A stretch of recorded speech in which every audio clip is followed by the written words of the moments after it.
senti moi-même libéré totalement. Totalement. J'ai enlevé tout ce qu'on m'a connecté, j'entre dans la douche, je me lave. Et quand le médecin est arrivé, il m'a trouvé que j'étais très bien là assis. Il a regardé les appareils, ils m'ont examiné. Il a été étonné, il dit, si ça continue comme ça, les après-midi, tu rentres chez toi. Je lui ai dit, je t'ai dit que le 3e jour, je vais ressusciter. Maintenant, qu'est-ce que j'avais là? La tension était élevée à un niveau que je devais être dans le coma. Ça commençait brusquement comme ça. Or, je prends soin de moi-même. Je prends bien soin de moi-même. Je suis dans la gym. Je contrôle ce que je mange. Je ne vais pas n'importe où. Je ne fais pas n'importe quoi. J'ai beaucoup de discipline pour moi-même. Alors, je me retrouve dans cet état-là. Et tout était incontrôlable. On m'a... vous allez voir, il y a une tache ici. On a troué là, quelque chose est allé jusque dans mon cœur, pour contrôler si mon cœur était très bien. Mais, à ma grande surprise, le médecin me dit, ton cœur est très très bien. Très très bien. Maintenant, pendant ce temps-là, j'avais mes émotions au-dedans de moi, qui voyaient la mort, qui voyaient comment mes enfants vont rester seuls, qui voyaient comment mon épouse va souffrir, qui va prendre des soins de mes enfants, malgré tout ce que j'ai fait comme travail dans l'œuvre de Dieu, que ce soit au Congo, que ce soit en Europe, je me disais, qui parmi ces gens-là peut dire, je peux prendre? Il peut y avoir peut-être une seule personne, peut-être une femme, pas un homme. Alors, j'avais très peur. Mais au moment où j'avais peur, j'ai recouru à la parole de Dieu. Le corps était malade, mais ce qui était étonnant, au-dedans de moi, j'avais la paix. J'avais la paix. C'était très profond là. Mon cœur n'était pas secoué au-dedans de moi. Au-dedans de moi, mon cœur avait la paix. La paix, c'est que la Bible dit, la paix de Dieu qui surpasse toute autre chose. Les douleurs étaient fortes dans le corps. Parce que je ne comprenais pas et les médecins ne comprenaient pas. Ça nous dépassait tout. Mais au-dedans de moi, j'étais focus sur la parole de Dieu. Sur ce que Jésus a dit. Ce que je connais comme la parole de Dieu. Ce que j'ai prêché, qui a aidé des milliers de gens. Et je focus sur ces paroles-là. Je vous donnerai toutes ces paroles-là après.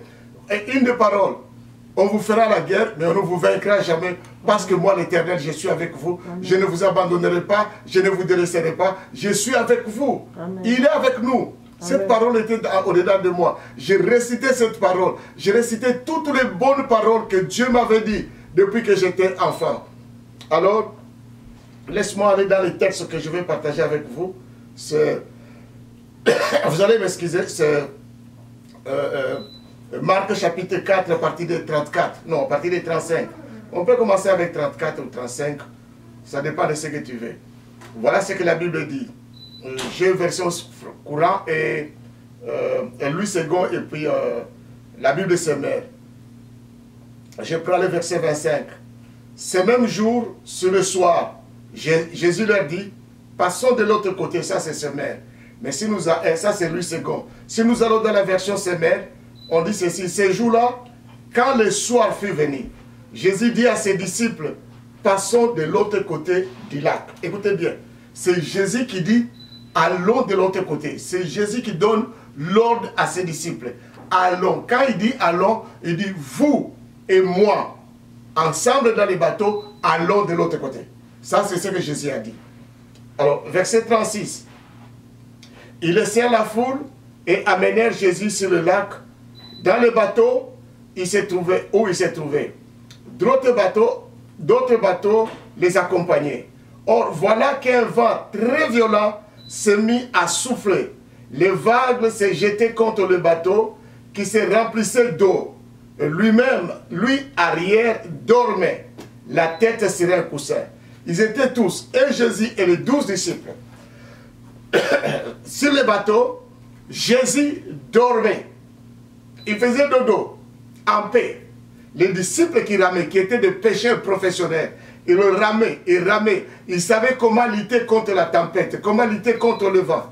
Et ils sont arrivés au point où l'eau entrait dans leur bateau. L'eau commençait à entrer. Vous savez, quand l'eau entre dans le bateau doit s'enfoncer, doit faire les noyades. Les disciples se réveillèrent et lui crièrent, « Maître, nous sommes perdus, et tu ne t'en soucies pas. » Il se réveilla, parla sévèrement au vent, et ordonna au lac. Il a parlé au vent et au lac. « Silence, tais-toi !» Le vent tomba, et il se fit un grand calme. Puis il dit à ses disciples, « Pourquoi avez-vous si peur?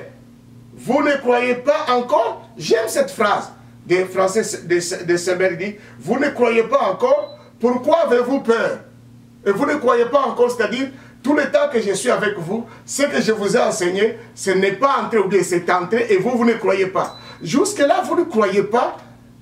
Et il lui pose la question, « Maître, tu ne te soucies pas de nous? » Lui aussi, il pose la question. Jusque-là, vous ne croyez pas? Comprenez un peu les groupes de 12. Maître, pourquoi cette situation? Tu ne prends pas soin de nous? Peut-être il voulait dire, si tu es le Seigneur, mais pourquoi ça? Et nous sommes en train de mourir. Et Jésus, après avoir arrêté la tempête, il dit, mais jusque-là, vous ne croyez pas encore, jusque-là, tout le temps que je suis avec vous, tout ce que j'ai fait comme miracle, tout ce que j'ai enseigné, tout ce que vous avez vu, tout ce que vous avez entendu, vous ne croyez pas encore?